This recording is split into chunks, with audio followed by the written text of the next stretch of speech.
এই পৃথিবীতে হাত ধরে টানার মতো মানুষ থাকুক বা না থাকুক, পা ধরে টানার মতো মানুষের কোনো অভাব নেই। সঙ্গ দেওয়ার মতো মানুষ থাকুক বা না থাকুক, সমালোচনা করার মতো মানুষের কোনো অভাব নেই। এত দ্রুত পৃথিবীতে কোনো কিছুই পরিবর্তন হয় না, যত দ্রুত কিছু মানুষের উদ্দেশ্য এবং ইচ্ছা পরিবর্তন হয়। যদি আপনার একটি মানুষের উপর অভিযোগ থাকে তাহলে আপনি তার সঙ্গে কথা বলুন, কিন্তু যদি আপনার প্রত্যেকটি মানুষের উপরে অভিযোগ থাকে তাহলে আপনি নিজের সঙ্গে কথা বলুন। সফলতার খুশি তো প্রতিটি মানুষই সেলিব্রেট করে, আর এটা করাও ঠিক আছে, কিন্তু অসফলতা থেকে শিক্ষা নেওয়াটা এর থেকে অনেক বেশি গুরুত্বপূর্ণ। আজকের সমাজে অনেক মানুষই তাদের যোগ্যতা নিয়ে ঘুরে বেড়াচ্ছে, কিন্তু তারপরেও তারা জীবনে কোনো কিছুই করতে পারছে না। তার কারণ এরা পরিশ্রম এবং চেষ্টা না করেই কেবল অর্থের পিছনে ছুটতে চাইছে। একটি গাছ কখনো এটা নিয়ে দুঃখী হয় না যে কতগুলো ফুল ঝরে গেছে বা কতগুলো ফুল ছিঁড়ে নেওয়া হয়েছে, বরং একটি গাছ সবসময় ফুল এবং ফল তৈরি করতে ব্যস্ত থাকে। আর আপনিও একটি গাছের কাছ থেকে জীবনে অনেক কিছু শিখতে পারবেন, যে আপনি আপনার জীবনে যত কিছুই হারান না কেন, সেই সব কিছু হারিয়ে আপনি নতুন কি করতে পারেন সেটার দিকে মনোযোগ দিন।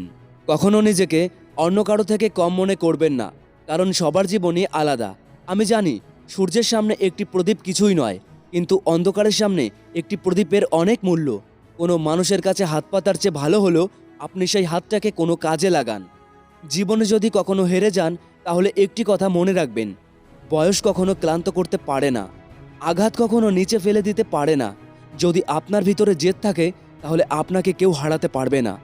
জীবনে কখনোই কোনো কিছুর জন্য খুব বেশি টেনশন করবেন না, কারণ যদি টেনশন করে মানুষের সমস্যার সমাধান হয়ে যেত তাহলে পৃথিবীর সমস্ত দুঃখী মানুষগুলো সফল হয়ে যেত।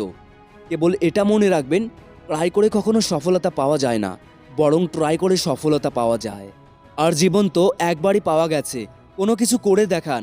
আর যদি আপনার খারাপ সময় চলছে তো কি হয়েছে, আপনি সেটাকে পরিবর্তন করে দেখান। দুর্বল মানুষগুলো অপমানের প্রতিশোধ লড়াই করে নেয়, কিন্তু বুদ্ধিমান মানুষগুলো কোনো অপমানের প্রতিশোধ লড়াই করে নেয় না, নেয় সামনের জনের থেকে অনেক বেশি সফল হয়ে। কখনো জীবনে খারাপ সময় আসলে মনে রাখবেন, এই প্রকৃতি কেবল তার সঙ্গেই খেলে যে ভালো খেলাড়ি। আর জীবনে ধাক্কা খাওয়া, পড়ে যাওয়াটা তো অনেক বেশি গুরুত্বপূর্ণ, কারণ পড়ে যাওয়ার পরে উপরে ওঠা ছাড়া দ্বিতীয় আর কোনো অপশান থাকে না। আপনি একবার নিচে পড়ে গিয়ে দেখুন, কেউ ওঠানোর জন্য আসবে না। আপনি একবার নিচে পড়ে গিয়ে দেখুন, কেউ আপনাকে ওঠানোর জন্য আসবে না। আর আপনি একটু আকাশে উড়ে দেখুন, সবাই আপনাকে নিচে ফেলে দেওয়ার জন্য আসবে। আর এই কারণে লোকের কথা ভাবা বন্ধ করুন। কেউ আপনার সম্পর্কে যাই কিছু বলুক, যাই কিছু ভাবুক না কেন, আপনি কেবল আপনার লক্ষ্যের দিকে মনোযোগ দিন। সেই কাজই করতে থাকুন যা আপনার জীবনকে পরিবর্তন করতে পারবে। আর কখনোই অন্যকে কপি করবেন না, বরং নিজেকে এমনভাবে ডেভেলপ করুন যাতে সারা পৃথিবী আপনাকে কপি করে। কারণ জীবনে যে বড় কিছু অর্জন করতে পারবে সে সব কিছুর সমাধান করতে পারবে। আর যদি এখনও আপনি আপনার স্বপ্নকে আপনার অকাত অনুযায়ী দেখেন, তাহলে আপনি সত্যিই মন থেকে অনেক গরিব। মনে রাখবেন, উঁচুতে কেবল সেই পৌঁছাতে পারে যে বড় স্বপ্ন দেখে।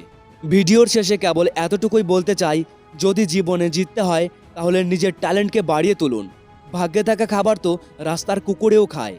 ভিডিওতে বলা কথাগুলির সঙ্গে যদি একমত হয়ে থাকেন তাহলে ভিডিওটি লাইক এবং শেয়ার করতে ভুলবেন না।